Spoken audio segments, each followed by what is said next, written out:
and welcome to Creatives Expression. Thank you for joining us. I'm Kisha. I'm Natasha. And today we're going to be talking to filmmaker Mr. Erik Bernard from Have Not Filmed. So thank you, Erik, for joining us today. Thank you for having me. Yes.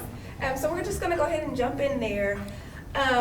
So I want to know if you can tell us a little bit about your background. Things like, how you grew up, what led you to join in the military, and then how this played into you getting involved in film. Okay, yeah. Those are very great questions. I was an Army brat. I was actually born here in Fort Hood, and eventually we settled down in New York. I was raised in the Bronx, 2 miles from Yankee Stadium, and my mom, she raised me and my brother and my sister, as a single mom, and really helped launch our careers there. It really gave us our first lessons on life, and then the military became a very focal part of those lessons. So I feel like I was always kind of connected to the military. And then I joined the military in 2003 after 9/11.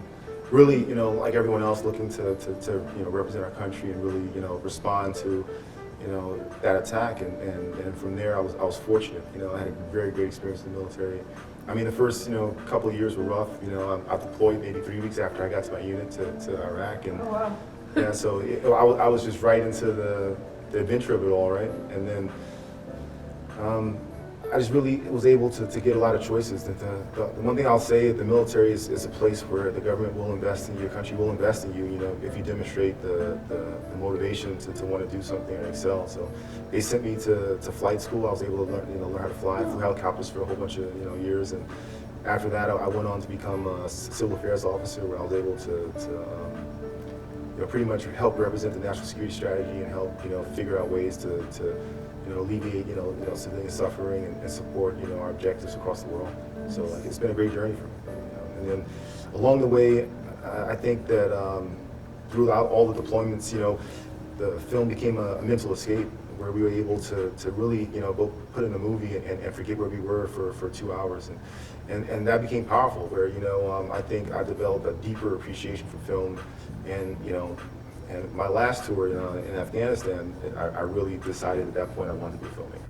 So, what is something that you would say to someone who looks at your work and says, I want to do what he's doing?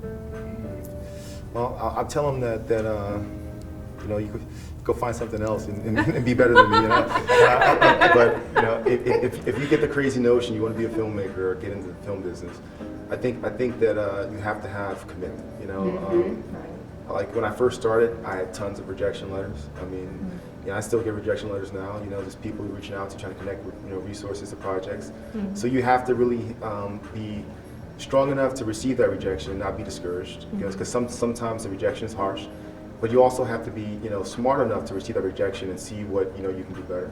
And finding that balance is hard, where your passion or your motivation, energy has gone into something, and when someone shoots it down, you have to figure out how to make it better and how to get over the next hurdle.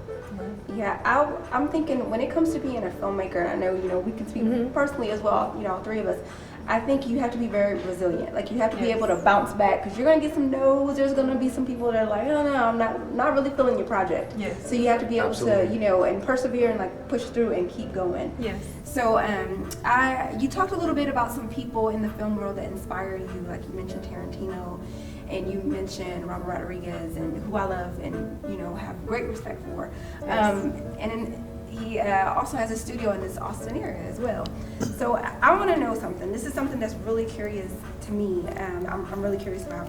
When it comes to making your dream film project, if you could do anything you wanted to do, put money aside, what would that look like for you? I think as far as I think it's creative. You have different projects that mean different things.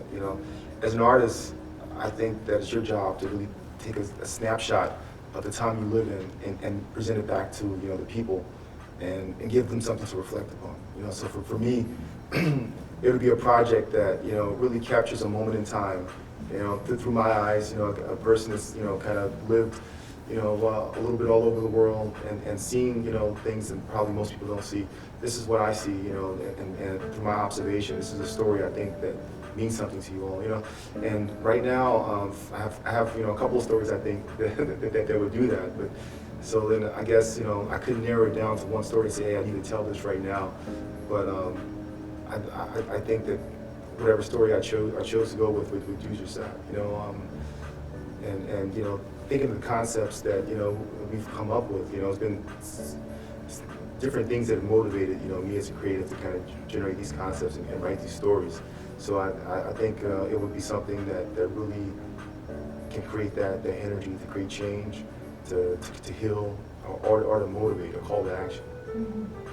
Nice, very nice. So thinking about recent film that you worked on, so can you tell us some about the story behind Fragile Storm and the role you played in making this film? Well, Fragile Storm is a project that, you know, I'm extremely proud of. You know, I was lucky enough to join Don Fields and the rest of the producers on that project.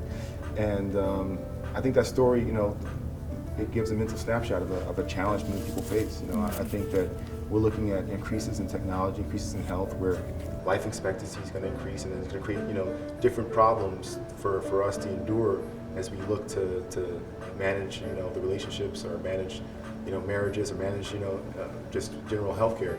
You know, how do we maintain a relationship with the people we love, you know, as you know, we age? And I think that story kind of presents something that we all can reflect on and think about, and really, you know, really assess the commitment and the promises we've made. And I think that when I saw the film, you know, I saw a rough cut of it, and it was like, wow, this is amazing, you know. And, you know, so our team came on board and helped, you know, provide the completion funds to go through post-production. And, you know, from there, you know, the film's done extremely well. It's won a whole bunch of awards. It's raised awareness. And I get messages like, you know, people said, you know, this film is a life jacket for me, you know, right now, and kept me from drowning. And when you get a message like that, you know, you're like, wow, this film is something special. Yes. Pushes you and inspires you to do something more. Absolutely. Yes. And so the role that Have Not Films and you played on that was executive producer. Yes. Okay. And so what we want to give you guys the opportunity to do right now is check out a clip from The Fragile Storm.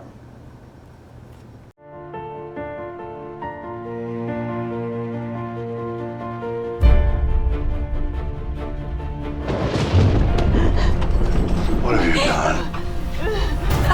Nothing. No.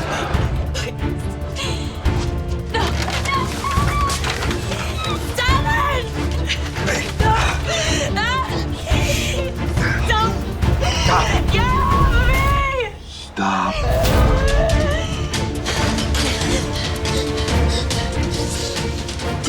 Please, no. Can't go on like this. Please.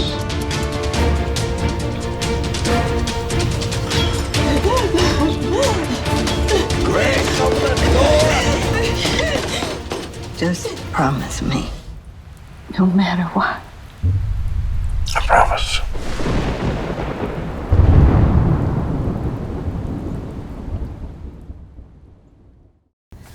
All right, and we thought that the film was absolutely amazing. You need to check it out and watch the whole film. I think you'll really enjoy it. You'll really like it. Yes, it left me speechless afterwards. So, I mean, you're going to be in awe. And you're going to be like, okay, how long is this? I lost track of time. Seriously, please watch it. And if I can get a moment to you know, thank all my friends and the partners who helped me, you know, get here. Yes. Of course. So, audience out there, thank you for tuning in. And if you can do us a huge favor, I'd love for you to check out Machinarium, our VFX team, our partners in Rome, Italy. They just finished working on All the Money in the World. Before that, they finished working on the newest Tomb Raider.